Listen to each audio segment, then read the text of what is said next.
Welcome into Kentucky Roll Call for Monday, May 11th, 2026. I'm Stephen Peak. No TJ Walker today, as has been the case now for, has it been a month? It's been over a month now. Roman Kelly, who's next door to me in the producer room. Roman, how are you doing today? I'm doing well. I'm excited to chat with you. Excited to go over the weekend and get into the NBA moment of the day, which I'm sure we'll get into. Oh, yeah. Detroit, big game tonight against the Cleveland Cavaliers, trying to get to a series lead of 3-1. I'm excited for that later. And as we normally do on these Monday shows, we try to go back to where we left off on previous show, which was Friday, and kind of work our way through the weekend and all the news that happened. Kentucky basketball added a center. Kentucky football added a wide receiver, a big-time 4-star wide receiver. And then this morning they added an offensive tackle to the recruiting ranks. So big day, big weekend for both Kentucky football and basketball. We'll get into some of that and everything else that happened this weekend. Little drama going on over at KSR headquarters this weekend, Roman. Things got interesting. So we'll talk about that too. But how was your weekend? Good weekend. Good weekend. Got some things accomplished. Hung out with stepmom. Hung out with mom. When I say things accomplished, I replaced the power steering pump and left and right axles. Oh, nice! In front of my car. I have an 03 Pilot. Did you do it yourself? I have a mechanic buddy who's like you always need one of those. Fully certified, works in a shop. Shop charges crazy prices, but he is big on side work, so he's got all the tools, all the tools you can need for any basic things like that. I say basic, they're pretty advanced, but basic for somebody like him. He comes over and, throw him a little cash to basically have him let me use his tools and tell me what to do. And if it's something that is, I feel like I'm about to break something, then he does it for me. I know That's better than going to the shop, but in return, I'm behind the dad's garage, and it's an all-day kind of a thing. Yeah, that is true. On a little bit of a slanted surface, but in return, you get to, talk how you want, do what you want in between, get food, all that stuff. That was Saturday. Watched little brother play soccer yesterday morning. Oh, that's fun. He had an assist. Nice. That's always nice, playing left wing, playing a little bit of right wing as well. I prefer him on the left wing, but he's a different decision maker. He's more productive on the right, but I feel like his skill set's a little suited for the left. He got an assist, so it was cool to see him in person do that because I don't get to watch many club games of his because they're always traveling. They're always going 50 minutes away to play at 7 a.m., right? Atherton plays at 7 p.m. right around the corner when they play. So I go to the Atherton games as much as I can. Club games are tougher. So that was my weekend. We talked about that book series I'm on. Got the book 7. Yeah. Not far enough of the way through book 7 for book 8 coming out tomorrow, but we're gonna make it happen. Lakers are about to get swept. Avoiding bringing that up here. I was beating around the bush on that, Steven. Yeah. We're going to see if we can avoid the sweep tonight. I don't have much confidence in that. I feel like we've played 3 games in which they were semi-winnable or winnable for half of the game, and we've lost all 3. And now here we are. Yeah, that stinks. I was hoping LeBron could get closer to getting another ring, so I was disappointed in how the series has gone. It's not over yet, and what a memorable playoffs it would be, especially if LeBron James could be. 3-0 has never happened, right? No one's ever come back 3-0. Not once. So if it that would be another thing to add to the legacy. Has it? I don't think it has. I bet it's happened in hockey once. I think it has happened in hockey. It has. I know there's been a few 3-1 comebacks in hockey. I don't know about the Stanley Cup Finals. I think one in the Stanley Cup Finals. I'm looking up the NHL now. Pretty sure Boston and New York the only MLB 3-1 comeback. Maybe in the World Series. I know there was the 3-0 was the ALCS in 2004, and the Red Sox came all the way back to beat the Yankees. 4 straight. Yeah. I always think it's 3-1. So that's the first 3-0 comeback in baseball. Yeah, so I'm looking at them right now. I feel like there's a 70s hockey team that did it. Yeah, I think there was a hockey team. Now it just says 3-1. I'm looking at the teams who have come back down 3-0. And the Wikipedia page starts including teams who are down 3-1. So I think there's been some. There you go. The 1975 Stanley Cup quarterfinals. There it is. I was going to say 74. They won New York. Actually, the Islanders won 8 straight. So they came back and from 3-0 down and then swept the next team they played. That's crazy. 2010 Eastern Conference semifinals, Philadelphia overcame a 3-0 goal deficit in the 7th game. How is that the same thing? It's not. 3-0 is super rare. Yeah. But I do think that we'll see it in our lifetime in the NBA. I think there's going to be the perfect storm one day where a Luka type player and an end of season injury doesn't get resolved till they're down 3-0 in the first round or something, or maybe even a second round series where he goes down in the middle of the first round, doesn't come back to the middle of the series. A player of that kind of importance, I think then you may see it in the NBA. Those injuries are going to be rare, but an injury on an all NBA kind of a talent is going to be the only thing that I think allows it to happen in a 3-0 comeback, or obviously the reverse effect, right? A team like a one-star led team up 3-0 has won that one star go down, then you'll see it one day. But it's just when you get to playoff basketball, most of those teams are so deep, and the second stars are real stars in the NBA.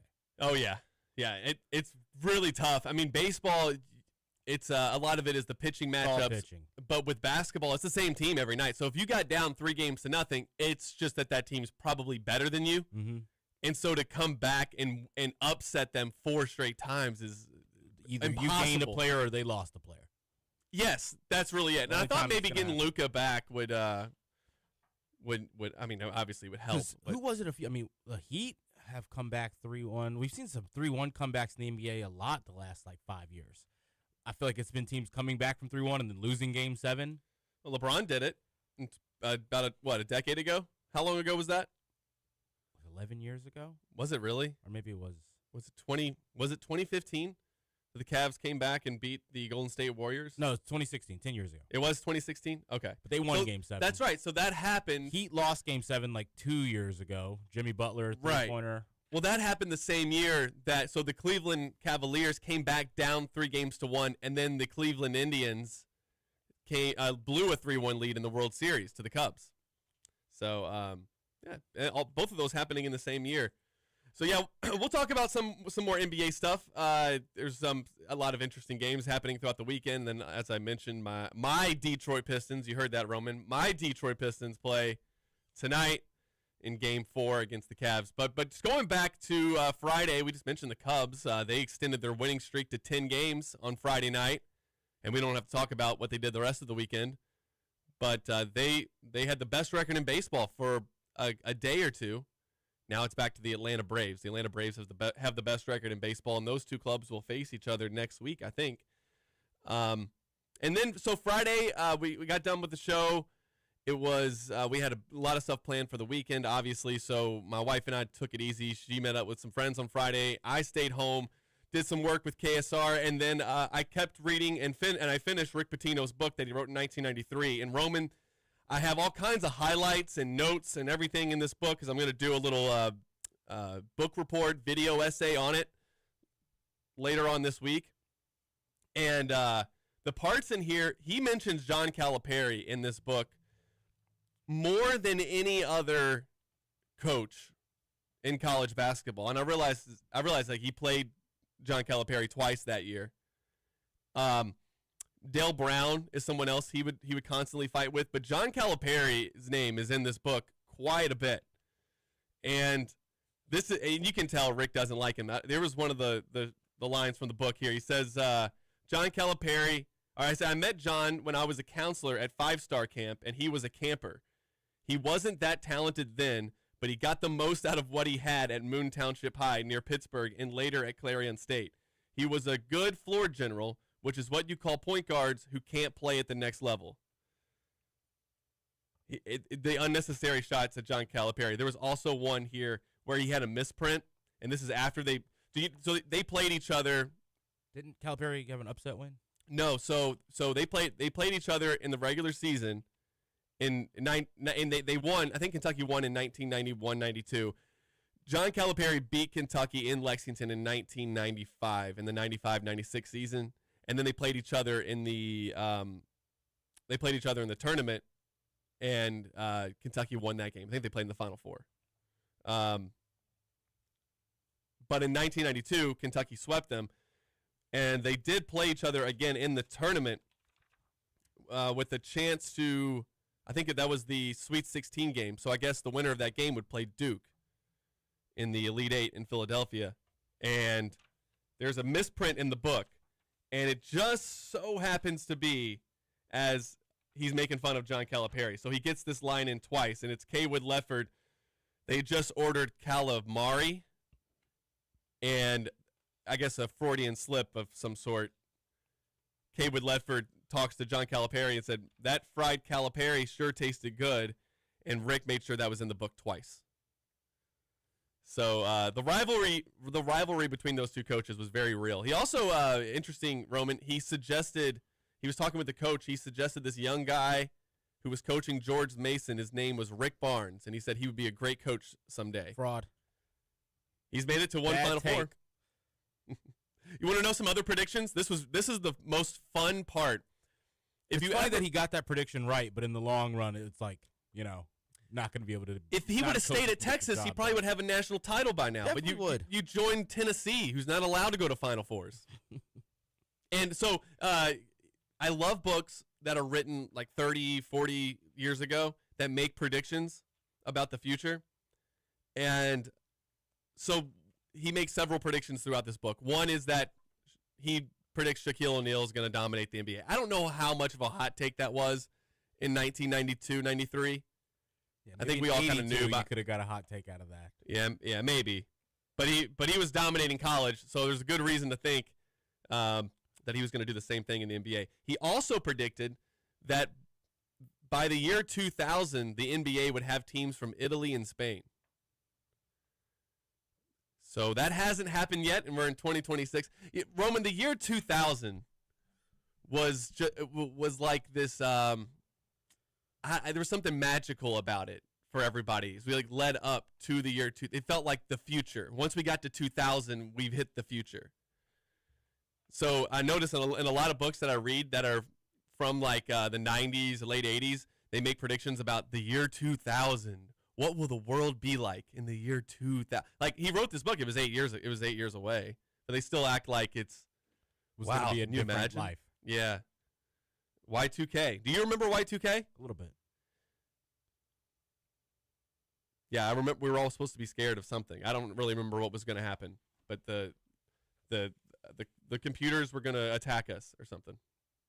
Get your I want to know what you guys are thinking about everything going on in Kentucky athletics this weekend and just your thoughts in general. Get them into the Gameday Men's Health text line 502-414-1450. Doesn't have to be sports. Let me know how your weekend was. It's summer sports radio in the state of Kentucky, Roman.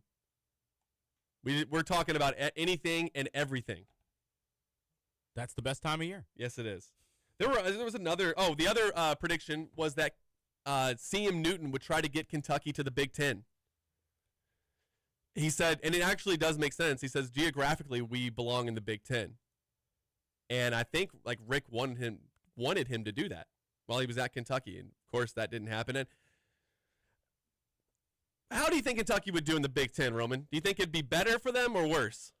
In some ways, football would have been better. Basketball. Yeah, I think the Big Ten makes a lot more sense for Kentucky. I'm not saying that the Big Ten is a weak football conference. It's not. They're dominating. I think if Calipari had what was Calipari for that same amount of time in the Big Ten, I think there's more championship appearances. Ooh, really? But probably less one and done. I always thought the ACC was actually the best for Kentucky as far as how they stack up against their competition.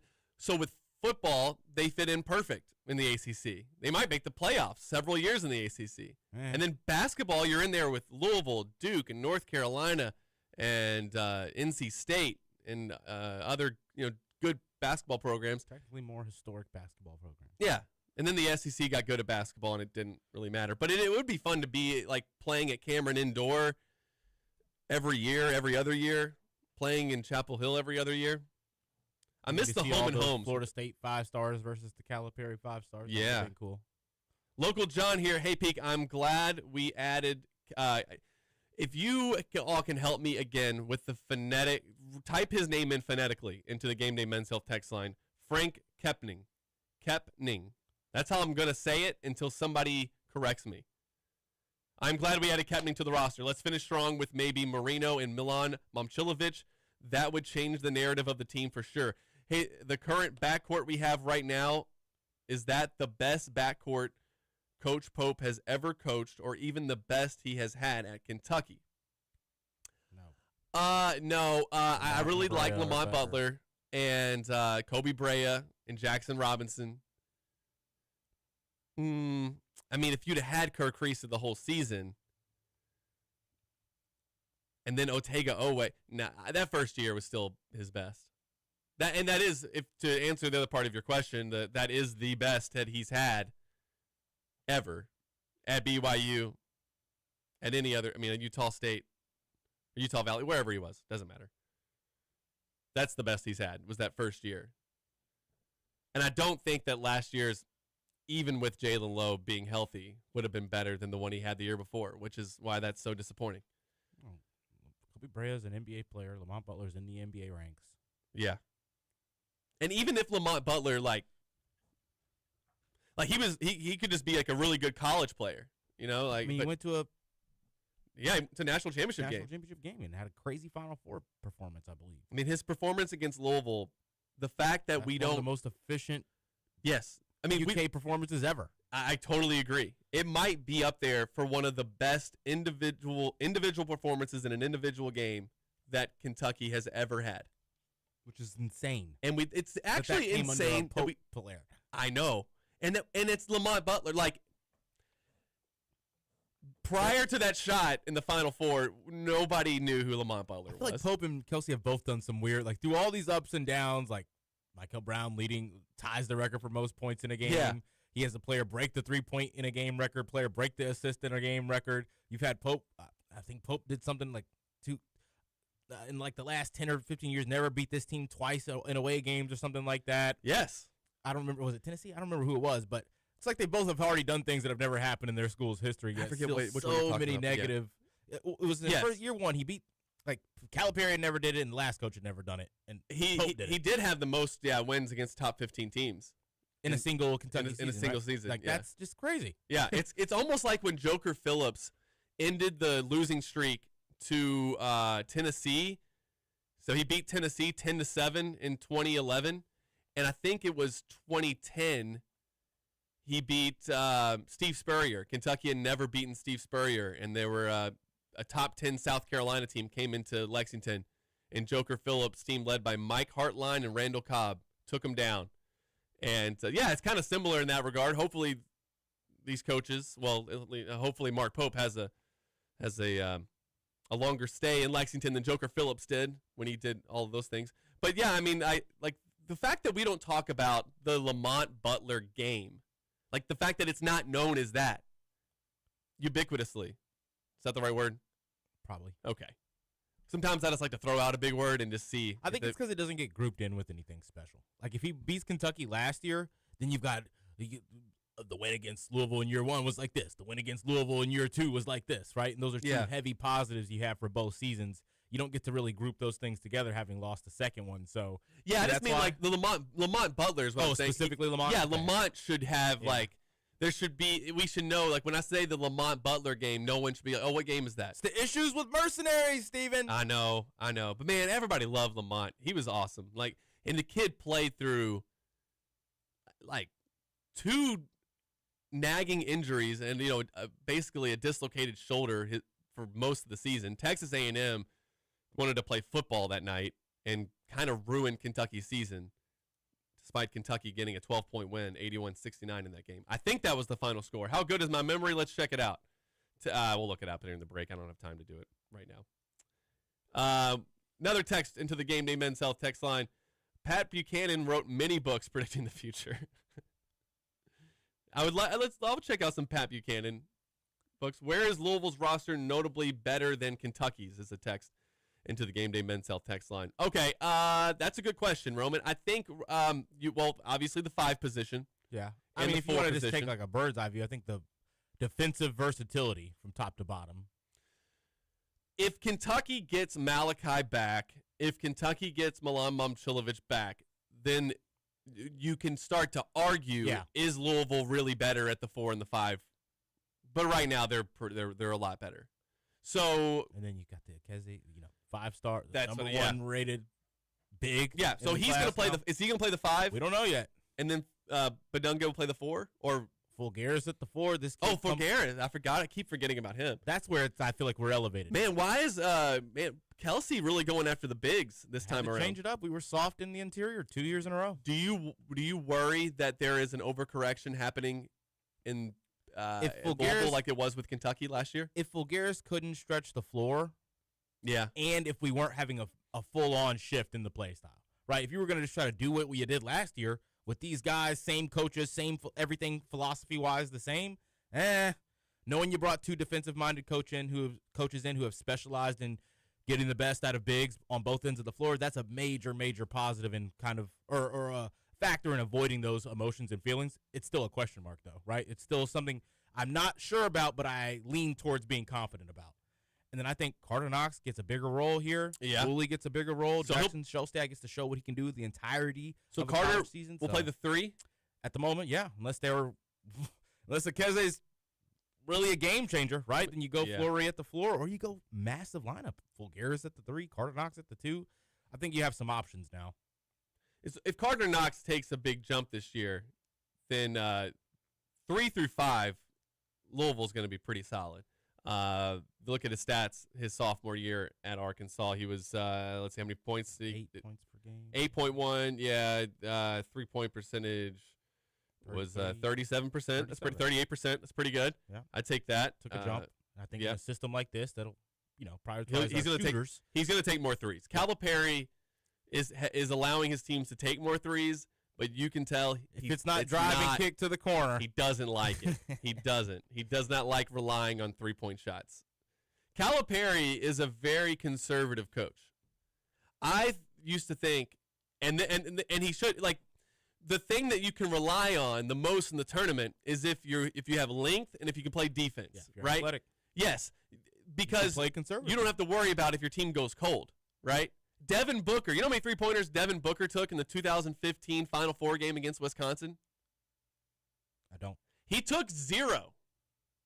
Devin Booker played 20 minutes and took 0 3-point shots. Kentucky, with like 90 seconds to play in the game, Kentucky was 3 for 3 from 3 in that game. And Aaron Harrison hit one just previous, right? I don't know. 1 for 1. Aaron might have been 1 for 1. Tyler Eulis, I think, was 1 for 1 or 2 for 2. And they didn't take any more. Tyler Eulis hit a 3 at the start of the second half to make Kentucky 3 for 3. They didn't take another one for like 18 minutes. That's how Calipari really wants to win games. He wants to get to the free throw line. He wants to get the ball inside, and he wants to play tough defense. And that strategy actually works when you got the guys. I mean, I'm not even hating on anything he did that year. They made it to the Final Four and were undefeated until they lost that game. So all of that stuff worked until right then. My point is that Cal really you can't adjust your system in the Final Four with 90 seconds left. Yeah, he does. Well, I'm saying, like, he just doesn't like shooting threes. He doesn't want to rely on it. So Carter Knox is going to shoot more threes at Louisville, and he made him at a 38% clip at Arkansas last year. So yeah, I do think he's going to be pretty good. Kentucky right now, like, Cam Williams is your 3 right now, and I like Cam, and I think people are sleeping on Cam. Could he be better than Carter Knox? I don't know. I mean, I think that one's a toss-up. And I'm looking at Alex Wilkins at the 2. Is he better than the guards that Louisville has? I mean, I think right now, if you go into the season right now, obviously Louisville's better than Kentucky right now. As much as I hate to say that out loud and into a microphone, I hate saying it, but they are. I mean that. But again, we don't have the roster put together yet. Kentucky added somebody on Saturday. I'm going to talk about that out of the break and the chaos that caused, Roman, in the KSR office. We were actually out at the track, and I was with Jacob Polachek while it happened, and he was not having a good day. I felt bad for him. It was brutal. I don't know if you saw social media. A little bit. Okay. We'll talk about some of that, and we'll go through everything that happened on Saturday. It wasn't just basketball getting commitments this weekend. The Kentucky football team, of course, Will Stein out there finding studs to add to his roster. And we'll talk a little bit about the Louisville Kings and what they did this weekend. They're rolling, Roman. Big dub. Big dub. All of that and more to talk about when we come back on Kentucky Roll Call here on Big X Sports Radio.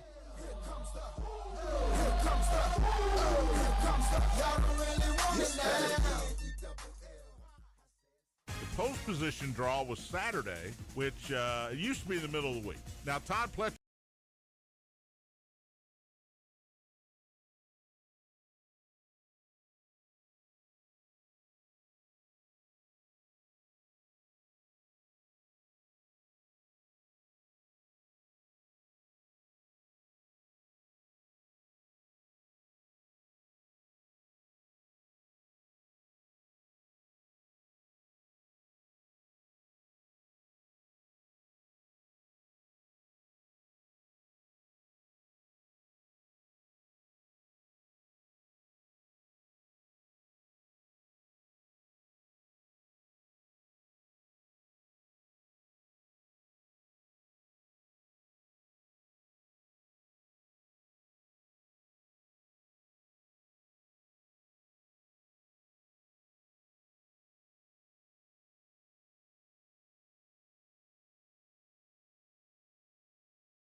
So nice friends, kick the door off the hinge, take the door off your bins, pop all of your friends, man, please. Welcome back to Kentucky Roll Call here on Monday, May 11th. I'm Stephen Peak, Roman Kelly next door, and Roman on Friday, I think we got information about the UFO files that came out, and I didn't have a ton of time to read them. Well, we were trying to read them during the show. And I got some time Friday just to kind of skim through them. Didn't read all of them, obviously. This is so funny to me, Roman, that the White House, like the U.S. government, released UFO files, and it was in the news for a day. It was like hyped up to show evidence of whatever, alien life, I guess. Seriously, it blows my mind. Think about that. So distraction. The White House released files that our government has about aliens and UFOs. In most sci-fi films, that's a major plot line. And it turns out nobody cares. Is that, I went to Fox News and CNN just to see if it's anywhere on their front page as of today, and there's nothing. Nothing about it. But it was hyped up that we're releasing all these files. We're going to let you guys know what's going on. I mean, there were religious leaders who were like, how do we handle this? I mean, it's not even on anybody's front page. I don't even know where I could find it. I'd have to Google it. There's no way to go. I mean, there's no tab on their site that's like, oh, here's an update from the UFO files. Nothing. I think it's an example. No one was even talking about it really on Friday. There was one part of it. Did you see the one where it was the FBI was, I don't know if the FBI said it, but they took a report that there were 4-foot Martians. Yes, I saw this. You saw that one? Tracks. Yeah. What? I guess that's just not true. If it was true, wouldn't that be the biggest story of ever? They don't care anymore. Apparently, whatever they released didn't have enough in there. I don't think if aliens, if they had a picture here, we've actually have this. We just haven't released it. We had it since the 70s. Here's a photo of alien cadavers or living aliens even. What would we do? Is that, how long would that be a story for? It's funny to me that this was this. I think the story would be why it was hidden bigger would be bigger than that, and who decided to keep it a secret, and that would all come out. Yeah, would we just not believe it? Yeah. I just wonder, are we just exhausted with keeping up with the news? Is something happening all the time, and everything seems like it's a big deal, and you filter it all out because you're just I just want to know who Kentucky's signing as is Kentucky getting Momchilovich? That's all I really care about. That's kind of how I feel. The news just I used to cover the news for 5 years. I worked in a news station, and now it's keeping up with it is a chore, and it's just everything is an existential crisis, and I don't have the mental capacity. I don't have the bandwidth to keep up with it all. They could come out in the news now and say, the aliens are here, and they've begun invading Nevada, and I would just go to work the next day. What would it have to be? It wouldn't even take up the entirety of the radio show the next day. No, it wouldn't. It would by the way, the aliens have taken over Las Vegas. Now, how does that affect Kentucky's transfer portal? It wouldn't.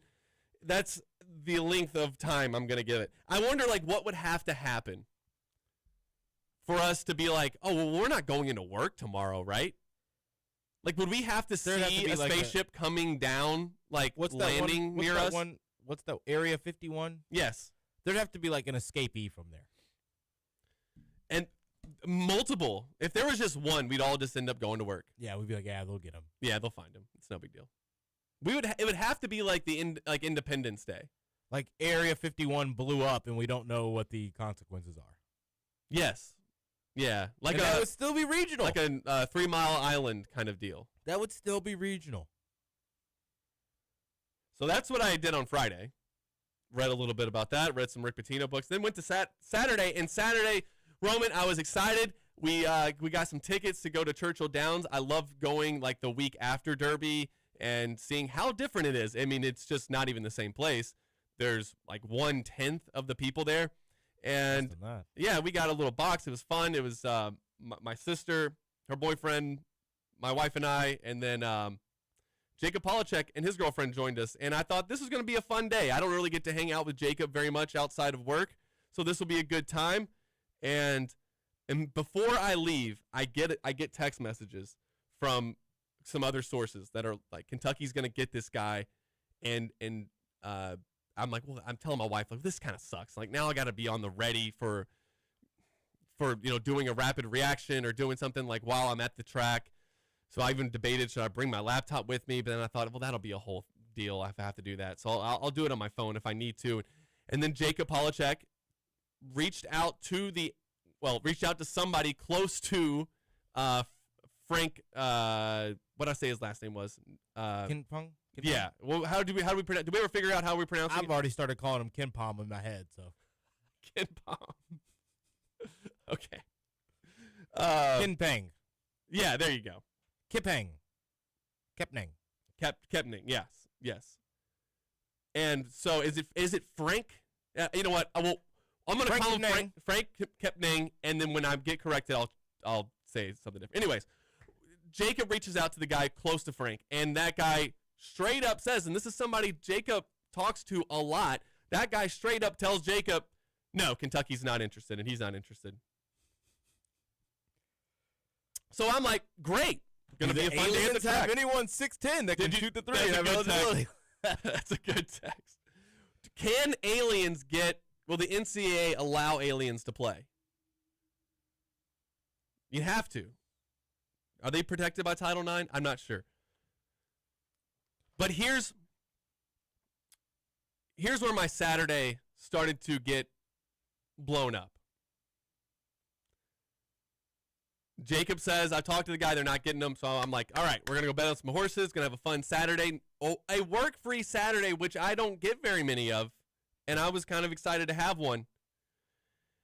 It did sort of get cut short a little bit before. When I had to pull my laptop out and edit a video. Oh, I know. I mean, that's my wife literally will tell me, and I'm going on this trip. We're going on our honeymoon starting May 16th, and she said, like, you're not working. Like, I'm not taking the laptop.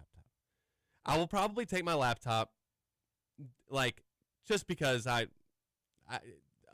other reasons. I mean, just, I don't know.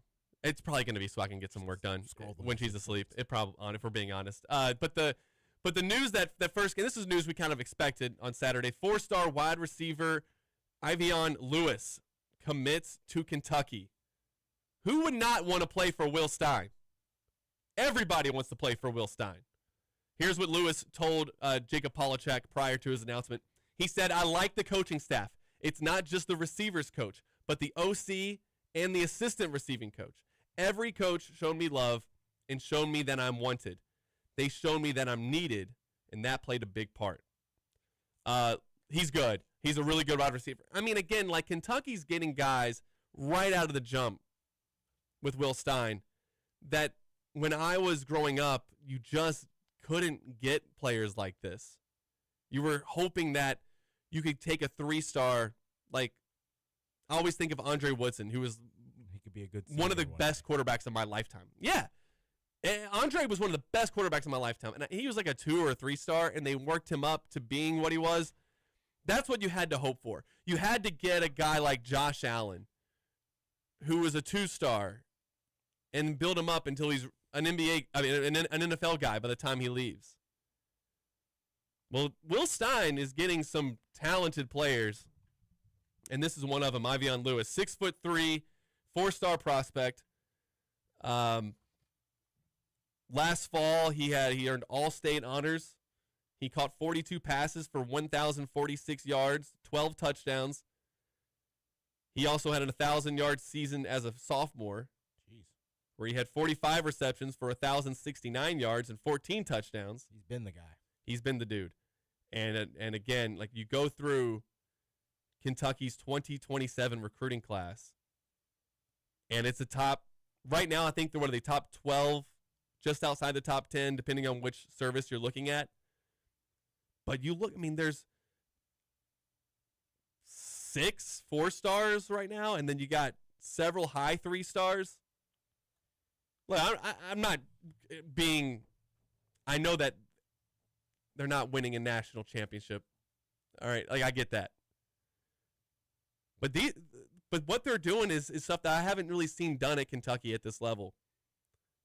The number 60 overall player, Jake Nalrot, the quarterback, and they already have quarterbacks lined up with Ponatowski. So this is again Will Stein just killing it right now. And it's easy to sell the program because he's 0-0.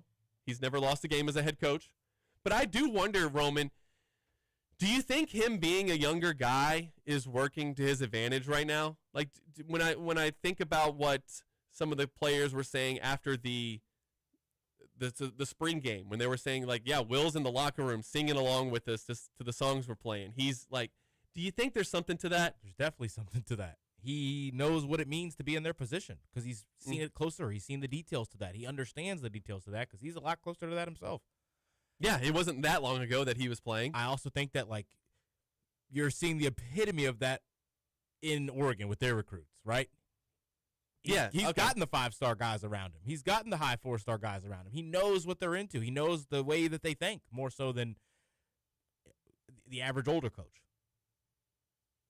I got to get to this text in the Gameday Men's Health text line from UK Rob. This is an interesting theory, Roman. You ready? Alien theories. If you have an alien theory, get it into the Gameday Men's Health text line, 502-414-1450, because I have one as well. Here's this one from UK Rob. My theory on aliens is that they aren't aliens. They are actually fallen angels referenced in the Old Testament that fell with Lucifer.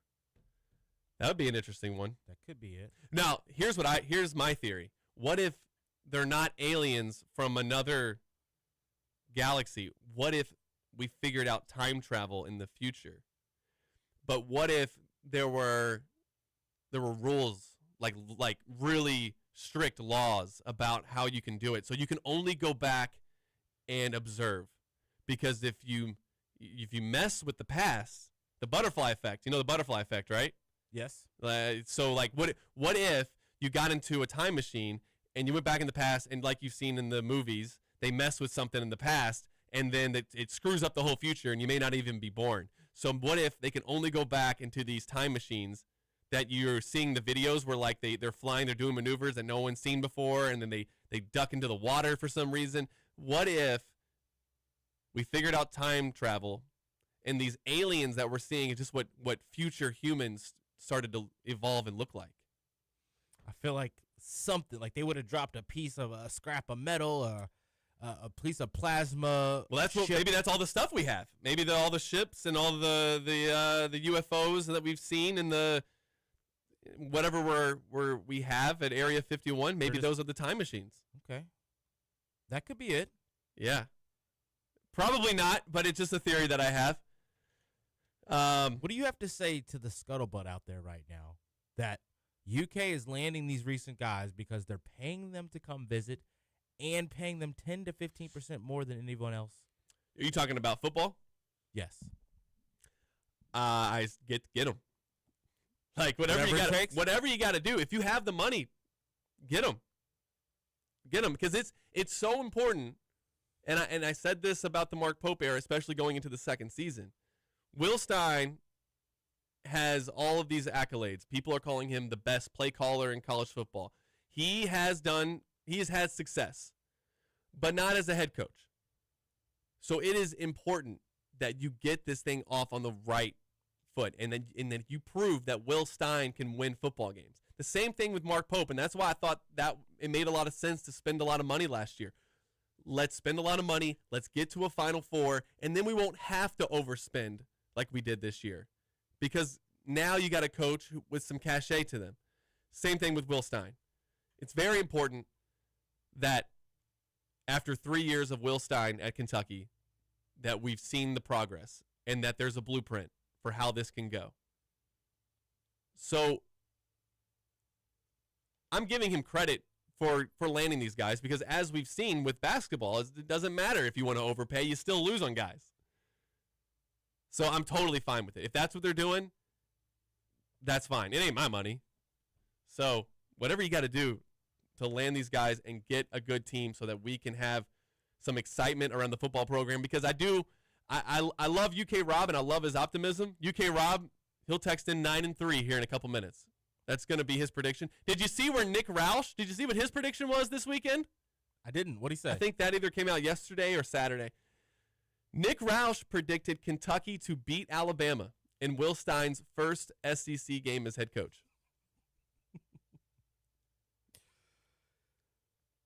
I love it. Let's go. Let's bring some confidence. I don't think that's going to happen, but we do, as Kentucky football fans, we will hopefully have to change the way we see ourselves. This is a different era of college football. The rev sharing is going to level the playing field just a little bit. We're not going to have to settle for being punching bags in the SEC. And really, we understood that under Mark Stoops, and Mark Stoops made us believe. I mean, I went into that 2022 season looking at the schedule saying, like, dude, this team can go 10-2. And if they pull off an upset at Tennessee or they beat Georgia at home, they can go 11-1. They're in the playoffs. And then it didn't happen. And then from that point on, we went, okay, 7-5 again, 4-8, 5-7, and now we're back to, okay, now we suck again. But we really do need to change our mindset on some of this. I really think that we need to have some confidence, but I don't think we're going to go 9-3, and I don't think that we're going to beat Alabama week 2. And that's why it's important that you bring in these guys for the 2027 class, because if you do go 4-8, 5-7, now it becomes harder to recruit. But even if you're fun, right? Now your head coach has an all-time losing record. Now I wonder how fans will react to that, because I think 5-7 is like the most realistic possibility. And if you're not getting blown out in those 7, weird to say this, that's not a terrible season with that schedule and a brand new head coach in the SEC. South End Josh, shut up, Roman, who started that ridiculous rumor. Fat dog and a Frito-fueled temper tantrum. Look, did that come from Mara? Because he put out the tweet overspending, right? That's just what the scuttlebutt is. I don't know what the truth is. I'm just asking what Pete. You called it scuttlebutt, to be fair, right? Yeah. Roman believing the little pup's BS. Somebody said someone take Roush's keyboard away until he sobers up. Yeah, college football playoff. Hey, the quarterfinalist Alabama gonna lose dog, to UK and brand new head coach in game 1. Man, if that happens, they're gonna want to fire DeBoer so fast. Kalen DeBoer, like he could lose his job at the end of the season if they lose to Kentucky week 2. Maybe, but he just lost to the national champs. Yeah. I mean, yeah, they should have performed better last season, but I don't think he's like. I'm just telling. Well, I have friends who are Alabama probably fans. is a bad loss away from his seat maybe turning high. They were just so spoiled under Saban. There was nothing. I have nothing in my life to compare to what they experienced with Nick Saban as their coach. But his buyout's insane. Yeah, and he probably won't. But I know that there are fans. And I love to listen when they lose. I love to listen to Alabama post-game call-in shows. And his seat isn't warm, but it's a loss away. It's one unranked loss away from going from they've ignited it, but it's not even heating up just yet to on fire. I'm telling you. If he loses that game week 2 to Kentucky, they are going to be calling for his job, much like how Kentucky fans were with Mark Pope this year when they, when they lost to Gonzaga by that point. But that wasn't the only commitment Kentucky got on Saturday. So here's what happened. Here's what happened, Roman. We're at Churchill. Jacob Polachek gets a phone call. He's texting on his phone. I can tell he's getting a little upset. He put out on the board, and maybe I don't think on Twitter, but of course when you put it on the board, somebody screenshots it, and then But he put on KS board that that Kentucky was not going to get this guy because that's what his source told him to his not over the phone. That's what his source said. He's not coming to Kentucky. Kentucky's not interested. Jacob puts that out and kind of shuts down some of the rumors that other reporters had put out. And Jacob felt bad about that later and apologized, but he disappeared for a little bit. And then when he comes back, he's like really distraught. And he's like, I'm so pissed right now. And I'm like, what's going on? He's like, they're going to get this guy. So I'm trying to juggle with like, hey, Kentucky got a good pickup. Who's this guy? Oh, he's a 25-year-old. Okay, that's interesting. And this will be his 7th year of college basketball. And then I realized I got to do a rapid reaction now on my phone from Churchill Downs to talk about this new signing. And I don't really know anything about him. I ended up getting Adam Luckett and Nick Roush to do it. And I produced it from underneath the stands in Churchill. But Jake, I felt bad for him, man. He was having a really bad day. And the thing about this whole getting scoop he can be right 8 out of 10 times, but people are only going to remember the 2 times he was wrong. And so he was having a bad day, and I felt bad for him because it probably didn't help that he was at the track and having to supposed to be having fun. Yeah, he's trying to figure out he's got to get on the board now on his phone, and he's got to write articles, and he's like, overall, he was just mad that the guy that he trusted lied to him. But regardless, and UK Rob got into it, 9-3. Roush needs to stop stealing my takes. I said on his show first that we were beating Bama. We will be in the playoffs in 3 years. Mark my words. Dude, I love UK Rob's optimism. I love it. I absolutely love it. But so did you? Let me just pull this up real quick because I think that with Frank Kepning, after looking into what he brings, this is a solid backup option if you get Malachi Marino back, like a really solid backup option. What's weird, Roman, is that he was in the 2020 recruiting class. He was in the same class as Devin Askew. He was in the same class as Hunter Dickinson. And I think he was actually slightly above Dickinson. Devin Askew. He was 1 spot ahead of Hunter Dickinson.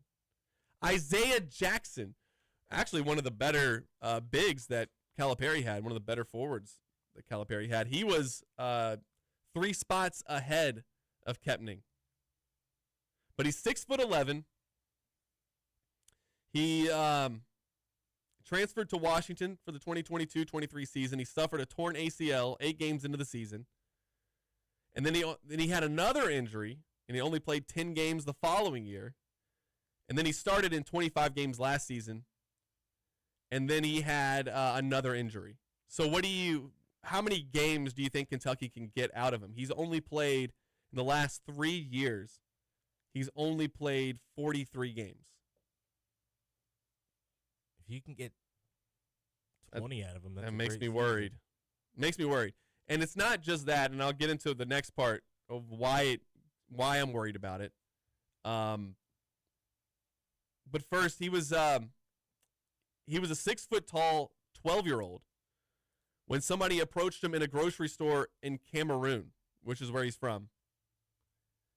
And they asked him if he knew what basketball was. And then so, of course, he moves to the U.S. So does his mom, who worked in a sugar factory every day. They both moved to America, learn English. They're 6,000 miles away from home. And he's at a prep school in Massachusetts where he works on his game. And the next thing you know, now he is playing Division I basketball. And starting in 2026, he will be at the University of Kentucky. So it is a cool story. He's ranked as the 30th best center in this year's transfer portal cycle. And he was one of the best shot blockers in the Big Ten last season. He's a big dude. Have you seen the photos of him? Yeah. Seen any video? He's a big guy. I think there's reasons to be excited about this. If you get a healthy version of him, that's a really, really solid backup option. The only thing, obviously, I'm going to be worried about is injuries. A lot more to talk about what happened this weekend and what's going to be happening this week in Kentucky athletics. All of that and more When we come back on Kentucky Roll Call on Big X Sports Radio. So please don't try to fake it. But back to the lecture at hand. This is Kentuckiana's only locally owned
as somebody who is very much a Kentucky fan, we are just anxious right now. It has been and honestly very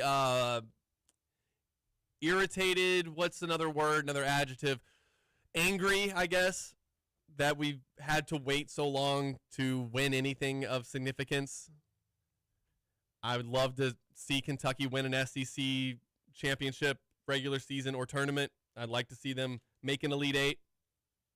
We haven't seen that in since 2019, and so it's a fan base that is just really. We won in the SEC. We won an SEC regular season title in 2020, but we're very on edge right now, and it's easy to point the blame at people, and so Jacob kind of takes the brunt of that, and I hate that for him. But it was other than that, that was a good Saturday.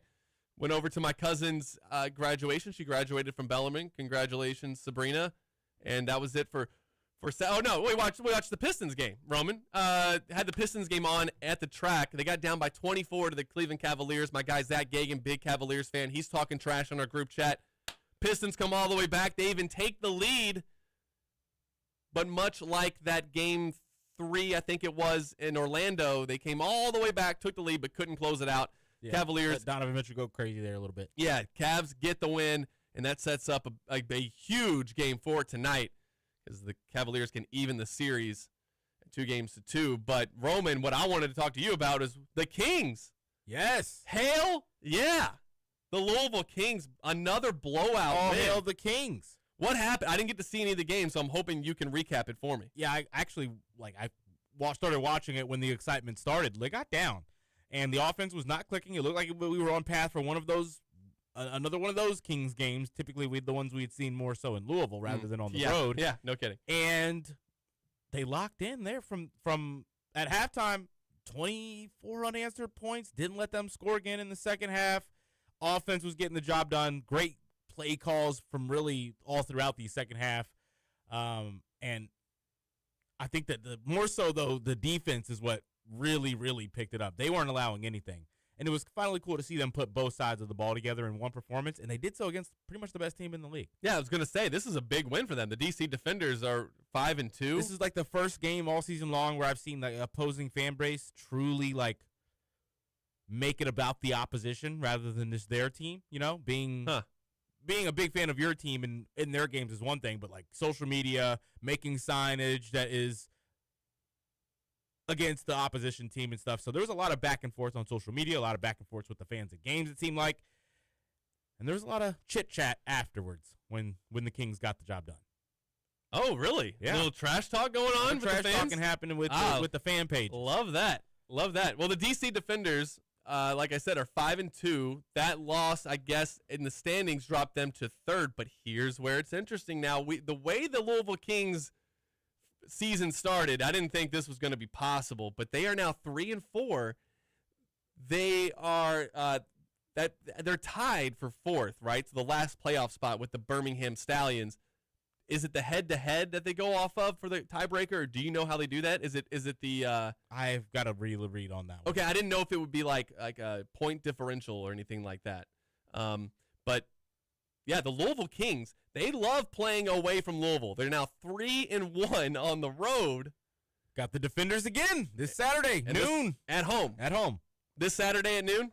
Yep. That's a big game. Huge game. First noon game. If they can, now who the Birmingham, I'm going to look up the schedule because I want to know now who the Birmingham Stallions play because they've got the Aviators at home. So oh, they stink. Yeah. Okay, so they're probably going to win that game. So very, very crucial for the Louisville Kings to win this game, and if they do, they get back to 500.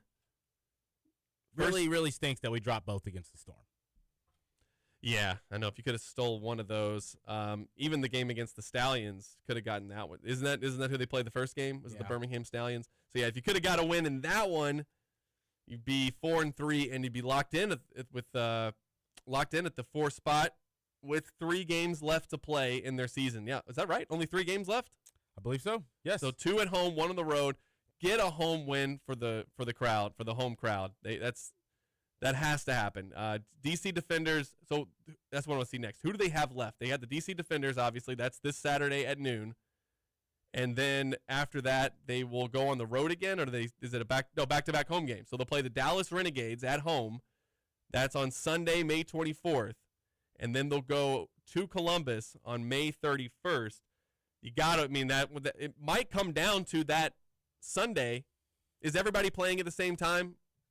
No, just two teams, Battlehawks, Okay. Renegades, Kings, Gamblers. So that Sunday, May 24th game against the Renegades, if we can get a win this Saturday, will be the biggest game of the year. Yeah, that puts them back at 500. Trying to get over 500 with a win against the Renegades. Beat the Renegades last. I know the defense helped out with some pick sixes, but they did beat the Renegades 47-25. So if you get them again in week 9, then in week 10, you got the Aviators again. Should be a free win there, even on the road. Feeling good to string some wins together here at the end. You feel like they're going to make the playoffs? I do. It's crazy how I want to look into what goes into the details on what did you have to accomplish to get a second year, or prevent not getting a second year, I should say. You mean for the Kings as a brand new team that's half UFL owned or whatever. I mean, attendance was probably just as important as performance. I would imagine the attendance even more means more than winning games. So at that point, I'd imagine the Kings are back next year. Yeah, I think so. I don't think. You need to ensure you get some good attendance with a couple of wins here, though. Whenever I pull up UFL games on TV, we've got the most fans. Yes, you want the Kings, and Louisville is a unbelievably good sports market, and it doesn't have a pro sports. With all due respect to we have an NWSL team. That's the highest level that we have. They've really struggled since they've gotten here.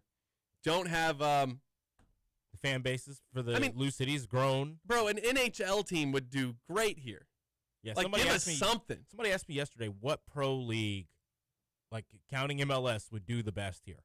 And I said, well, if you count MLS, the foundation Louisville City has, if they upped that and you start bringing in Leo Messi, once a season, Luis Suarez once a season, Gareth Bale, well-known European names. Yeah, they go and sell out away games because of how big they are, right? I went to FC Cincinnati to watch Leo Messi play. Yeah, with Miami versus Cincinnati. Did you really? That probably wasn't cheap either. No, not bad. No, it wasn't cheap. It wasn't crazy either. Beats everybody every year. People I've heard a lot of complaints on a potential NBA team. As soon as Donovan Mitchell's playing in Louisville against our team, LeBron James, Steph Curry, and you might get some of those guys to play for the local team, right? They might trade for them. Shai Gilgeous-Alexander, Devin Booker. When those guys come to town, the UK fans are going to come out. So exactly, I think an NBA. I can't believe could work, but I think WNBA with the foundation of what Kentucky is with women's hoops could be even bigger.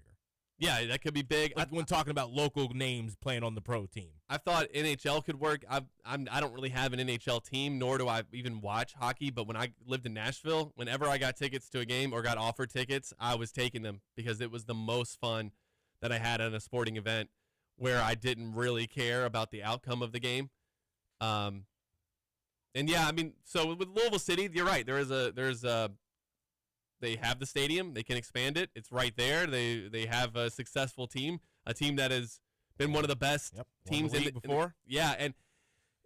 But Louisville City did take another L on Saturday, and that's I think it's only the third or fourth time in franchise history that they have lost 3 straight games. It's the first time in 3 years they've lost 3 straight games. But of course, and this is what happens, Roman, they go all out to try to win that U.S. Open Cup game against Houston. It goes to extra time. They have it won. They were up 1-0 very late, 80. No, I think it might have even been stoppage time.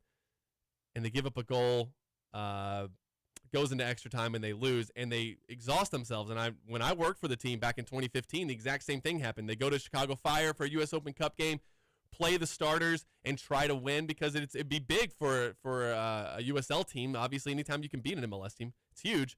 And the guys were so worn out. They go into the game the next Saturday, and they're just drained, and they lose that one, and then they lose another one after that. And that's pretty much what happened to Louisville City over this last couple of weeks. Not used to seeing them lose games, but it was a dog night out at the park. So if you got to take your dog out, it was still probably a good time.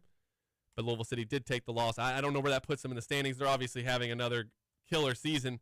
And Second in the standings. Second behind the Tampa Bay Rowdies, but with the game in hand. Oh, no, Tampa Bay has a game in hand. Yes. My bad. Next home game for Louisville City is against the Tampa Bay Rowdies. So Nice. That should be fun. They are doing the USL Cup again for it was called the Jägermeister Cup last year. I don't know if it has a sponsor this year, but the USL Cup, they'll play the Union Omaha this Sunday, and that's a team from a different league, I believe. I think they're the league lower than Louisville City. So they play in 3 different competitions throughout the season. They're in the USL League 1. And all of them have their own standings and their own teams involved, and so that's one of them. You got to win the USL Cup, Roman. I want a trophy in all of them at some point. They were the last USL team left in the U.S. Open Cup, so they got money. They got like $50,000 for that, so that's cool. But yeah, their next home game, May 30th, against the Tampa Bay Rowdies. But that's where I basically hung up my Saturday. Went into Sunday. Did you said you had a good Mother's Day? You hung out with? Yep, had some cashmere. Watched little brother play some soccer. Nice. Got Watched the NBA lottery. Yes. How about John Wall? He's a winner, man. I don't know what their odds were of getting the number 1 pick. Was it really high, or was that a steal? I didn't even know. Either way, John Wall gets the Wizards the first pick. They had a 5.4% chance of getting Oh, the wow. final pick. Wow, John Wall to the rescue. 3-way tie Again. with them, the Pacers, the Nets, Jazz, Kings, Grizzlies, Hawks, Mavericks, Bulls, Bucks had an 8% chance they were also tied. Oh, the other Thunder, Warriors, Heat, and Hornets tied with the Wizards, Pacers, and Nets as well. Man, John Wall. No, I'm reading this wrong. Okay. Wizards were in a 3-way tie, 14% with the Pacers and Nets at getting the first pick. Okay. So it was Wizards, Pacers, Nets had an equal chance. Jazz were next at 12.5. Kings 10.5% chance. Grizzlies 9. Hawks 7.5. Mavericks 6.0. If they did something, they're trying to do a proposed lottery change. Potentially, and that the original odds I read were if they did make that change. You know what I wish they would do? I wish that they would have, at the end of the season, a single elimination knockout tournament between all the teams not in the playoffs, and have them compete for the number 1 pick. It's just tough because if one of those teams was maybe not supposed to be in that spot due to an injury, and they get that player back, they're at an unfair advantage. I wouldn't mind that. But I know that they're trying to stop teams. That's the whole reason for having the lottery, right? To stop teams from tanking, because that's the worst thing in the sport. The players aren't doing it, but as a fan, you find yourself pulling against your own team, and that's the worst thing in sports. It's why promotion and relegation is so cool, that even when your team really sucks, that you still have interest in watching teams around them, as I did on Sunday when Arsenal took on West Ham. Did you see the VAR decision? I did. What'd you think? If you all didn't see it, there was a goal scored by West Ham. This is very important, by the way, for those who don't follow this. West Ham and Tottenham are battling for the last team to stay in the Premier League for next season. Arsenal is trying to win the title for the first time in I don't even know how long. And Arsenal and West Ham played each other yesterday. Arsenal's up 1-0 late. West Ham scores a goal off of a free kick, corner kick. 95th minute. 95th minute. With +6, so the last 60 seconds of the game, arguably. The game's going to end in a tie, which is huge. It gives West Ham a point, and it stops Arsenal from getting all 3 points, and it puts the whole thing up in the open or up in the air for who's going to win the Premier League, but also who's going to get relegated. Which West Ham or crazy Tottenham. that both of those came down to one game. Yeah. I'm sorry, what do you mean? Like that it came down, like the winner and top team getting relegated. Like the result of one game came down. The result of that game was massive for for everything. I mean, there were so many reasons to watch that game, and a VAR decision, which is a video assisted referee. Did I get that right? Yes. Ruled that there was a foul on they fouled the goalkeeper. They touched the goalkeeper, but that has happened several times throughout the season. No call. They make the call on VAR on Sunday, take the goal away from West Ham. Arsenal wins. That puts them in great position to win the Premier League, and it also gives Tottenham I guess, a little bit of breathing room. They It played won today. Arsenal the Premier League. Yeah, it's going to be very hard for them to mess this up. There's only 2 games left, right? Oh, that was. Oh, yeah, you're right. You're right. You're right. So there's Technically, they can lose. Yeah, they could still lose. Yeah, both. but they're going to have to fumble it big time now. And West Ham And still it's has a Burnley and chance. Crystal Palace. So. Tottenham play today at 3, and if they don't win today, they're probably going to get relegated.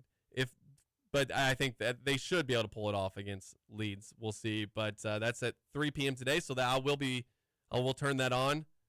And then They need a win there. that dude, if they don't get it, they're going down. And like, I'm a Tottenham fan. I don't want it to happen, but I can't help myself from feeling this like this would be just so interesting. Like, I almost want to see what it would look like for Tottenham to play in the championship. Again, I feel bad because I know I'm not talking to a very soccer friendly audience, but the championship is the lower league than the Premier League, and so when you say that if they lose, they go to the championship, I think things can get kind of confusing. I don't want that to happen to the fans. That's very nice of you, Roman. I know it means so much to them over there. I mean, when you look, the Arsenal and Tottenham are rivals, and if Arsenal wins the Premier League and Tottenham go down, Bad. those fans over in North London won't be able to show their face for a whole year. So that's what's at stake. So on Sunday, of course, I went over to my parents. My wife and I did, and enjoyed some time with my mom. They made some homemade candles. I brought over some Hungry Pelican, my mom's favorite fish. That was good, and we had a great time. And I went through, Roman, my dad taped like every game from the 90s for Kentucky basketball.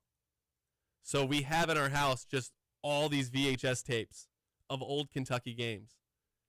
And I pulled out the 1998 NCAA tournament run and pulled up the Duke game in 1998. And we put it on, and we're watching it, and we're all watching it sort of like anxious, as if we don't know the outcome of the game. And what's crazy is, in 1998, Roman, I don't know if you know this, Kentucky was down 17 to Duke. They came all the way back to win the game. Tubby Smith's first year to go to the Final Four. And when I was 8 years old in 1998, I thought that the Leitner shot was like generations ago. Like, it felt so long ago. And they're showing the highlight of the play at the end of the game, at the end of the Duke-Kentucky game in 1998, because it came down to a last-second shot again, but Duke missed it this time. And it hit me that was only a 6-year difference. Yeah. And that if the 1998 season happened today, the Leitner shot would have been during COVID. So really not that long ago. And For an 8-year-old, though, that's an eternity. yeah, exactly. I mean, we talked about this before. The longer you're alive, the lower percentage each day is of your life. So time is perceived faster, or perceived to be going faster. But that game was incredible. And there is one thing that I miss from the 90s. It's how much the players expressed how much they cared. You look over at the bench, and every team did this. They locked their arms together. They celebrated huge shots, like in the middle of, like, 5 minutes to go in the game. Somebody makes a shot, and the bench is just losing their minds. And like, I feel like the whole act like you've been there before mindset really ruined part of sports. Because, like, Definitely in the collegiate level. dude, it's so annoying. More times than not, you haven't been there. Just because Exactly. the school's been there doesn't mean the players need to act like they have. Thank you, Roman. I've been arguing this. How many times do you hit a game-winning shot in your lifetime? Most people never. Never. Most basketball players after high school, very, very rare. Rajon Rondo never hit a game-winning shot in his life until his sophomore year at Kentucky. And then he hit 2 in the same season. You actually don't ever, I mean, how many times do you get the I said even opportunity in high school? to, Like, it's not very, very common. The stars that the guaranteed players that are going to take those shots aren't always in game-winning opportunities in high school. They're typically blowing teams out. If you know the game, it's I forget the score. Maybe it's 81-81, something like that. And Scott Padgett hits a three at the top of the key to give Kentucky the lead. And he turns around and is screaming as he goes down the court. Jamal McGlure hopped over the Kentucky bench. Nazi Muhammad is screaming. They're whipping towels around at each other. They're just going nuts on the game is very much in the balance. I mean, it's a 3-point game with over a minute to play. But now I feel like it's almost cool to pretend. That's cringe now. It's cringe. Yeah, it's cool to pretend that you don't care. Like it's like this is what I do. Braylon Mullins hit that shot this year, and he just threw his arms. That's all he did. He just like it was the expectation. Yeah, Jenkins, who hit the game-winning three for Villanova, he just stood there and held his form. Jay Wright shrugged his shoulders and shook hands after that shot went in. The last time there was a buzzer beater to win a title game, Valvano is running around like a maniac looking for somebody to hug. And Jay Wright sees that three go in from Jenkins, the fireworks go off, and he just kind of shrugs and shakes hands. Yes, that looks cool. Rick Pitino this year had a buzzer beater in the NCAA tournament, the layup, and he did the same thing. But back in whatever year, 93 or whatever it was, when Brasso had the tip-in to win the Maui Invitational, Roman, not the Sweet 16, the Maui Invitational, Rick Pitino runs onto the court and hugs Jeff Brasso. I mean, even Dan Hurley, Dan Hurley freaked out. He went crazy. He did. Coaches need to do that more. That's what I love. The headbutt to the ref was insane to this day, but that's what. Yeah, they were talking about that. He Friday, immediately hugged his assistant coach, and then he put the serious face back on, but still was celebrating. His glasses were like falling off. He was jacket was disheveled. falling off. Yeah, that's what I want. I want emotion. I love when players show that they care. It's like we beat the fun out of the game. I want players celebrating. You ever see the documentary, the 30 for 30? Yeah, I mean, I've seen bits and pieces of it. There was a part in it where they talked about how they, because they celebrated so much, one of the years the NCAA made a tape that all the teams had to watch of what was legal and what was illegal to do when celebrating. And they said most of the tape was just their celebrations. And, isn't it supposed to be fun? Isn't it supposed to be entertaining? It is. So I love why the Saints? I'm a Saints fan. We started it doesn't matter where the turnover happened. We're taking the ball to our end zone and we're going to celebrate with our fans. That's what and the league hated it at first. Yeah. Now every team does it in college or in football at any level. Was it Joe Horn? Was he the one who had the cell phone in the? I think it was. Yeah, it was. Back in 2003. He pulled the cell phone out and made a phone call. We don't want that. We don't want that. The NFL doesn't want that. They don't want guys getting creative with their celebrations. Is that not fun? I'm talking about this in 2026. It happened 23 years ago. Do you remember the Terrell Owens popcorn box? Yes. Well, I mean, I remember it being a thing. I don't remember the clip. That was probably 20 years ago also. And I'm talking about it today because it was iconic.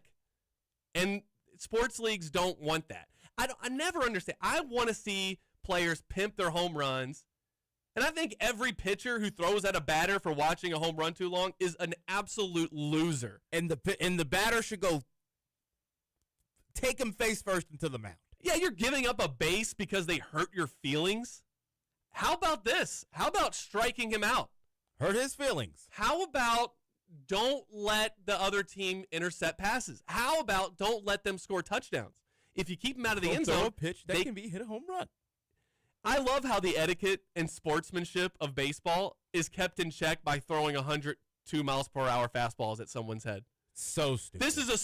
You're showing that's bad sportsmanship. Here, let me throw this ball at your face. I wish they tried to launch the bat towards the ball after they hit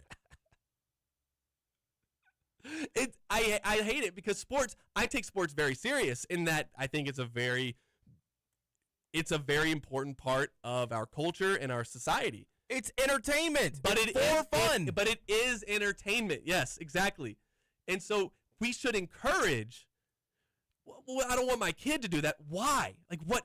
Yes, they'll be humbled. It will happen. You don't have to worry about it. If they never get humbled, that's probably good. They're going to play D1 basketball or football, baseball, whatever. But if they are having fun playing the game, you don't have to hit a home run and put your head down and jog the bases. Well, act like you've done it before. Well, even Sammy Sosa only did it 66 times in one season. Even Mark McGwire only did it 72 times. Baseball is a game of failure. You get out way more than you get hits.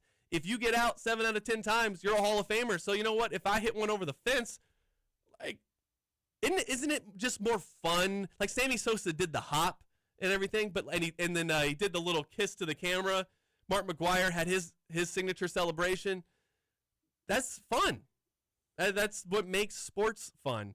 And I feel like in watching those tapes from the 90s and watching how players were celebrating, and you're right, Roman, you're right on what it is. It's that you don't want to be cringe. You don't want a meme made about you. I mean, there was this guy who played for Stanford. They were showing Stanford won their game, and I forget his name, Madsen or something like that. And he does this celebration after getting the game-winning and one, and he's like shaking his body back and forth.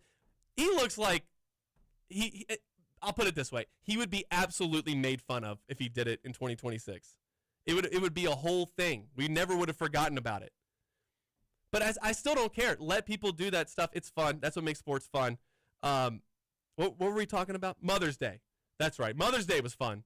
And that's I don't know how to get out of that. But we went and got some ice cream, listened to the Cubs again, and that was a good Sunday with the family, and got me prepared and ready for a big day of more news that came out this morning. Kentucky football gets another commitment. We'll talk about that when we come back on the final segment of Kentucky Roll Call here on Big X Sports Radio. And I know they like to beat you down a lot. When you come around the block, brothers clown a lot. Get your Saturday morning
like to tell a woman when and where to create one. So will the real men get up?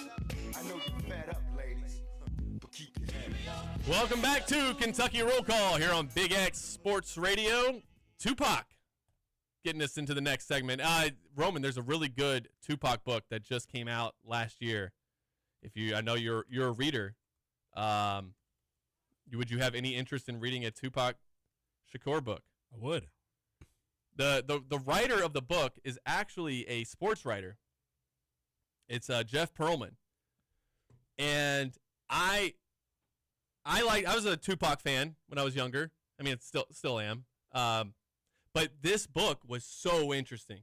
It really put Tupac for me in a totally different. I see him totally different now. So just be prepared for that. Okay. I don't want to spoil it too much, but What's it called? It's called Only God Can Judge Me. I think I have. The Many Lives of Tupac Shakur. I'll let you read it, and then we can talk about it on the air if you want. Okay. I don't want to. I feel like if I'll read it. There's a lot of stuff in it that was I think kind of for me it was new. Maybe it's not new information for everybody, but Tupac he was a very interesting guy, and very misunderstood. And he adopted like the this persona that I don't think he actually really ever was. And it shaped his entire life and shaped his entire legacy. But it's a really good read. I read it like it was one of the faster reads I had last year. I'll give it a read. Okay. I'll bring it in for you. Which song were you just playing? Which one was that? That was Keep Your Head. Keep Your Head Up. Yeah. When you first started playing it, I thought it was Ain't Mad At You, and I was like, that ain't it. See, South End Josh says, U of L fans, the only ones allowed to hype up their football team. So I guess you're allowed to, Roman? I guess you're allowed to hype up. I'm not saying you guys can't hype up the UK football team. I don't. Is that what he was saying? I was. Maybe I read that out of context. Yeah, because I was, I guess, denying Nick of feeling validated in that take. In this text, talking about the promotion relegation stuff, he said to help everyone understand it, it would be like if the Yankees and Red Sox played one game. If the Yankees win, they're World Series champs, and the Red Sox have to play AAA next year. It's so awesome. Yeah, it is pretty cool. This other text says, best celebration ever was when the Ole Miss player acted like he was pissing in the Mississippi State end zone after scoring a touchdown. That was good. Unfortunately, they threw a flag for 15 yards. That touchdown was supposed to tie the game, but then Ole Miss lines up for the extra point, and he misses it. And Mississippi State wins. You remember that one, Roman? I do. Yeah, but that's what I'm saying. Like, if you don't want him doing that, then don't let him score a touchdown. Otherwise, like, isn't that funny and fun? And what is the worst thing that could happen from a player celebrating too much? Like, what's the worst thing that could happen? Somebody who is emotionally immature and can't handle it and does something stupid? Yeah, that's the only thing we're worried about? Well, then kick that guy out of the game. The opposing coach isn't able to think straight on his team's game plan? Come on. Nah. You gotta let players celebrate. It's more fun that way. It's just more fun. So this morning, got a few things that happened around the Kentucky basketball and football world. One, and how should we do this, Roman? I know you're a Louisville fan, but if you were a Kentucky fan, would you want the good news first, the bad news? We always say we usually do the bad news first. So bad news first, then? That's fine. Okay. I know I kind of asked you and then answered the question. The reason I just had to do that is as I was saying it, I realized we just spent all last week talking about how Kentucky was not figuring out the marketing stuff by doing good news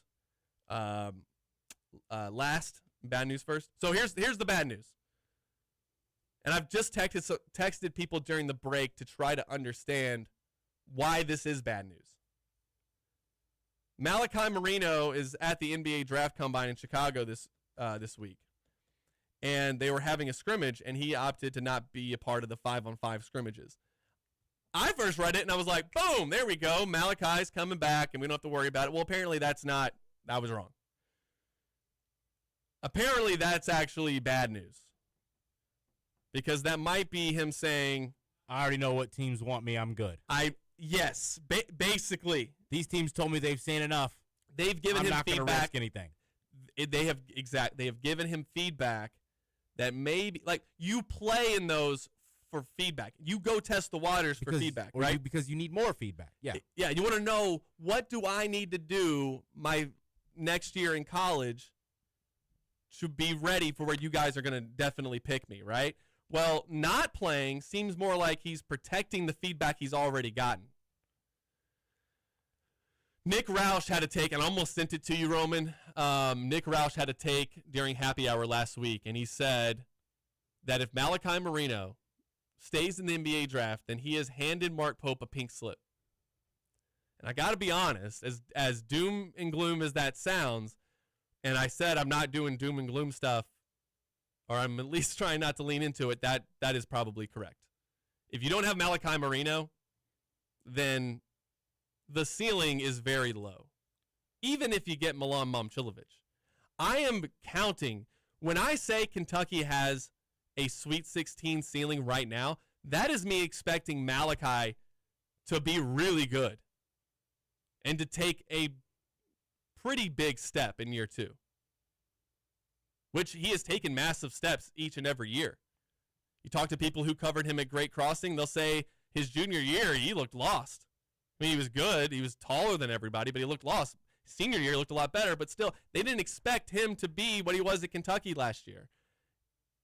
And yeah, the last 6 or 7 games, he wasn't great. But for the most part, for most of the season, he was really good. And if he can develop a jump shot, which we know he can, we saw him improve his free throw shooting. That's a good tell for me. He hit a game-winning jump shot. And he hit a game-winning jumper from the free throw line, actually. Yes, Malachi is setting up to have a big sophomore season. And there is a reason why these teams are giving him really solid feedback. And there's a reason why he's jumped up to late first round, and the lowest is like mid-second round. And he's not going to go and show him that he actually can't dribble, so you're going to take the good feedback you've gotten and move on with it. Exactly it. The more he plays, the more things get shown that maybe you need another year, bud. It sounds like he got great feedback. Well, we know he got good feedback. Sounds like it was even better than what maybe Michael Marino was leading us to think. I mean, he might have gotten like, we will take you at 24. That'd be crazy. And then it's a hard thing to turn down because this is a case where I think Malachi is going to have an extended stay in the NBA, and he's going to get that second contract, and you want to get through that first one as fast as you can. If he was a better shooter or a more aggressive rebounder, I'd get it. But the he must have hit aggressiveness, like 10 threes in a row or something. I think, and then threw a couple lob passes or something like that. Well, and to your point, Roman, I think I think his jumper got better. I think he's in the last 2 months. Yeah, he started talking late in the season about how he wants to start shooting threes. And they said the goal for year 2, Michael said his goal for year 2 is to extend out and be able to shoot. So, and Michael's a really good three-point shooter. If anybody followed that guy at Eastern Kentucky, he can flat out shoot the rock, and he's training Malachi. And I think that's the bigger jump I expected. I still think he's going to struggle with some physicality, and he definitely could get beat up in the NBA. But if he's showing the potential to improve the way his game is progressing, he is almost, from his junior year to now, he's almost like doubled his skill level every year. Just kind of rare for that position. Yeah. And, yeah, it's rare. That's rare to do for somebody who's 7'1", right? Yeah. So that's the bad news. A lot of people still believe Malachi Marino is going to be a Kentucky Wildcat next year. And so I believe that too. I think that they're going to probably end up having even. I don't believe it. I think if it was going to be the case, you would have gotten more word on the potential of that happening at this point. The fact that we've seen a shift this late, the shift to more of the draft side, it's got to worry you a little bit. Well, there is some bargaining there, too. I try to remind myself that if I was his agent, I would be pushing the NBA thing as much as possible because Malachi doesn't want to go to play for anyone else. He wants to go play for Kentucky. So if you're the agent, you know you've got a spot. You know you've got the money at Kentucky. Yeah, and he can say, Well, he might just stay in the draft if you guys don't want to give him $2 million more dollars. So they probably are going to end up having to pay him more than what they've agreed to already. But we'll see. I mean, Malachi could have asked for more, and he didn't because he wants to do this at the school that he grew up pulling for. I think that's awesome. And he could, Derek Anderson once told me when I asked him why he wanted to play in that 97 Arizona game so bad when it could cost him the NBA. And I don't know if this is just easier to say in hindsight when you got paid from the NBA, but he was like, I had a chance to win back-to-back titles at Kentucky. I would have been set for life. And I knew that then. I knew I would never have to worry about anything. And it's As like a name, yeah, not. And I'm like, well, Derek, you won one title there. You go to one Final Four as a Kentucky player, you're set for life. Just move to Lexington. They will take care of you. I was gonna say if you're in Lex. Yeah. And even if not, if you went to the Kentucky fan base and said, look, I'm struggling, I could whatever. But I'm just saying, I could tell from talking to him how much that still matters, even when the NBA is calling that to be immortalized. Malachi has a chance to go to Kentucky and be a star and let's say that Be very remembered. yeah. And I think he'll go to the NBA and nobody's going to care who he is. So, I mean, if that matters to you, then there are reasons to stay at Kentucky. And I still think he's not first round material. Like if it was my team, I don't think I'd want them taking Malachi Marino in the first round. If I could get him as a second round pick, If I could, yeah. spends that's 2 a- years in yes. the G League playing 5 or 6 games throughout the season for us. Then Yep. oh, He's yeah, a G League 7 guy. footer. He's probably a G League guy, honestly, because he's just not tough enough. Now, in college, he could be great, but I think he gets bullied in the NBA. All right, good news. The good news, though. Will Stein and the Kentucky football program do it again. Marquise Bryant is going to play for Kentucky. He is a 3-star. Going to play for the Coward. The Coward. Okay. The Coward is gonna flip this rivalry around real fast. We'll see. These U of L guys to do it. Hey, whatever we got to do, man. We got a Louisville quarterback running the whole show, so we want to take all the Louisville guys we can. If they want to turn heel on the Cardinal fan base, I'm cool with it. Cowards. Marquise Bryant, he's a 4-star according to 247 and ESPN, a 3-star according to Rivals. He's an offensive tackle. So that's another good pickup there for Kentucky football. They are on the board with the offensive tackles. He's a 3 on Rivals? He's a 3-star on Rivals, a 4-star, 247, and a 4-star with ESPN's recruiting services. Now that he's made his commitment, I'm sure they'll get that up to a 4-star on Rivals here shortly. We need to do it. I mean, to work our magic. Everyone else has him a 4-star. Why not? Why doesn't the one I work for have him? But yeah, so that's another good pickup for Kentucky and Will Stein. It said that is that's just, again, like every day I get on Kentucky Sports Radio, get on KSR Plus, KS Board, whatever. You hear about another big signing for Kentucky. Actually, I read this wrong. My bad. I read the whole thing wrong. I'm on the wrong article, Roman. I don't even know. So here's the thing about this website that I don't like is that it shows the photo of the guy that I'm talking about because there's a video playing. I wish they wouldn't do that. It totally throws off everything that I'm looking at. Because Marquise Bryant is a safety. My bad. Ian Walker. There we go. Ian Walker. So if you go on our website, the first thing that pops up in every single article is Ian Walker's face. And so I was reading the name and I was like, that ain't right. Ian Walker. There you go. He is a 6'6", 305-pound offensive tackle from Burlington Township, New Jersey. Not a safety. Not a safety, not even close. Number 35 overall tackle, and he's a top 10 prospect out of New Jersey. So is that 1, 2, 3, 4, 5, 6, 7, 8, 9, 10, 11, 12, 13, 14, 15, 16, 17 players now that Kentucky's added to the 2027 recruiting class. And probably more on the way. September can't get here fast enough, Roman. Getting excited for I'm the ready. start of the season and see if Will Stein can beat Alabama as Nick Roush predicted. Okay, we have 6 minutes. I want to real fast go through the final 5 reasons that Kentucky is the greatest program in all of college basketball. We didn't get through all of them. I think we stopped at best all-time winning percentage. Let's see if we can get through these before the end of the show. The number 20, the 20th reason why they're the greatest program of all time, Roman, is multiple undefeated regular seasons, 1954 and 2015. And I think in 1954, they didn't allow them to play in the tournament because guys had already graduated. And that used to be, the rule used to be that you couldn't play anymore once you've graduated. So 2015, 1954, 2 undefeated regular seasons. 21, the most wins in a single season twice. The 2015 team went 38-1. The 2012 team went 38-2. You know what else is interesting, Roman?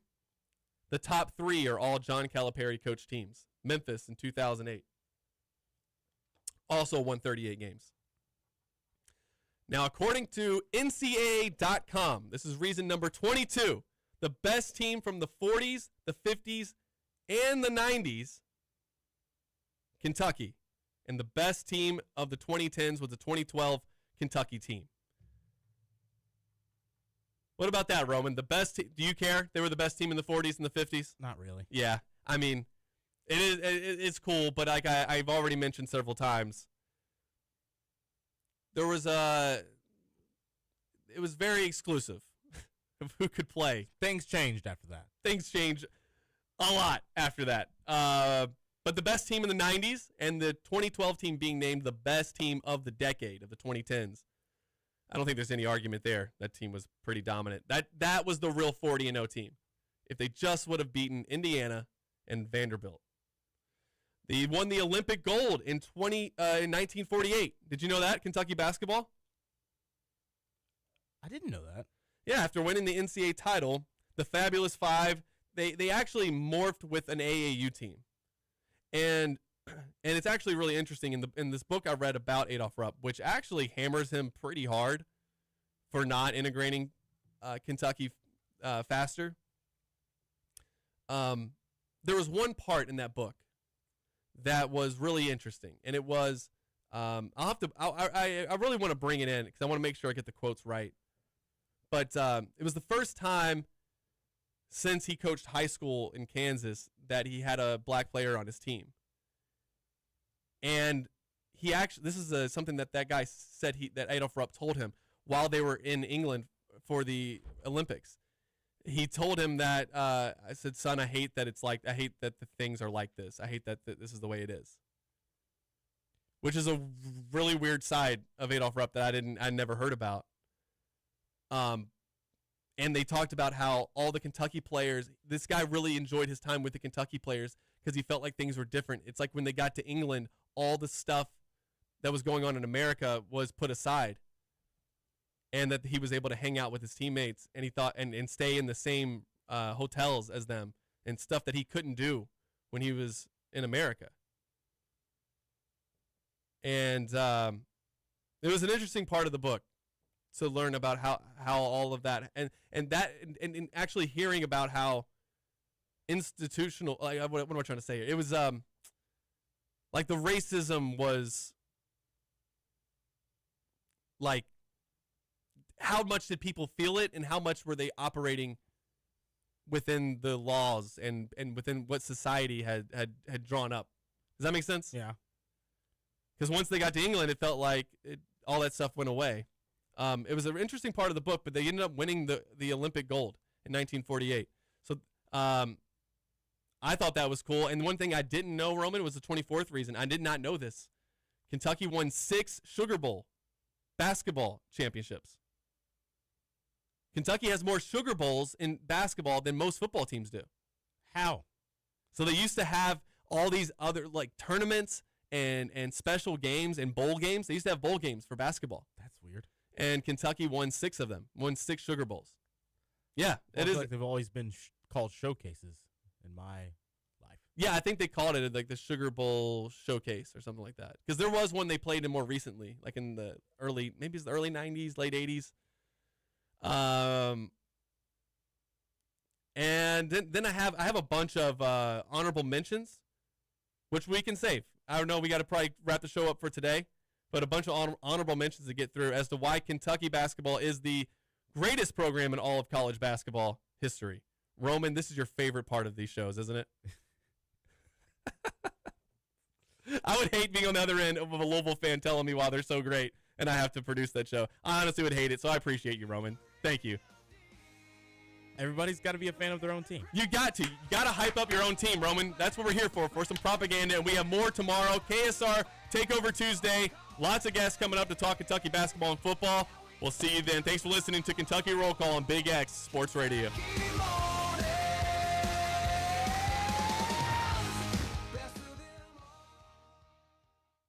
John Spears for M&M Cartage. You see those trucks riding down the road with the M&M Cartage sign? You could be a driver or work as a mechanic on one of those trucks. For 45 years, M&M Cartage has been a locally family-owned transportation company, and they're currently hiring those drivers and mechanics. To join their team, go online to mmcartage.com to apply. Headquartered in Louisville with locations in Cincinnati, Indianapolis, Morristown, Tennessee, and Detroit. That's mmcartage.com to apply.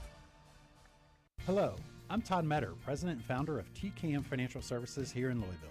Listen to my live local call-in show Wednesdays from 6 to 7 p.m. on 970. A Nickel and a Plan Finance Show is real talk about all things money, done with a musical twist. Tune in and join in as we talk markets, investment strategies, and more. To schedule a free consultation, go to tkmfsllc.com or call 450-PLAN, that's 450-7526. TKM Financial Services, comprehensive in approach, client first in nature. My name is Terry Schultz, CEO for the Rutherford County Area Habitat for Humanity. Republic Bank has really been a game changer. They have invested not only financially, but time to really listen so that we can move our mission forward. What I like about Republic Bank is they've come in asking, what are your needs? And I don't know that you get that any other place. That's Terry's story. Now let's get to work on yours. Republic Bank. Time to thrive. Member FDIC. Honey Baked Ham in New Albany is the perfect spot for a healthy alternative to fast food. They provide a variety of freshly made sandwiches, as well as salads and delicious soups. And you can dine in or take it to go. They also have many dinner options such as ham, turkey, frozen sides, and desserts, which provide a complete meal. Catering is also available for small groups or large gatherings. Call Honey Baked Ham today, 812-941-9426, or visit them, 3602 North Gate Court, Suite 23 in New Albany. Louisville's longest-running pro sports team is back. Louisville Bats Baseball at Louisville Slugger Field. Family-friendly entertainment at budget-friendly prices. See future Cincinnati Reds in action. To plan your day at the ballpark, visit batsbaseball.com. Check the back seat. All right, come here. Check the back seat. Gets in your head, right? Good. Because every year, dozens of children are forgotten in the backseat of a car by a parent or caregiver. All never thought it could happen to them. A message from NHTSA and the Ad Council. Spice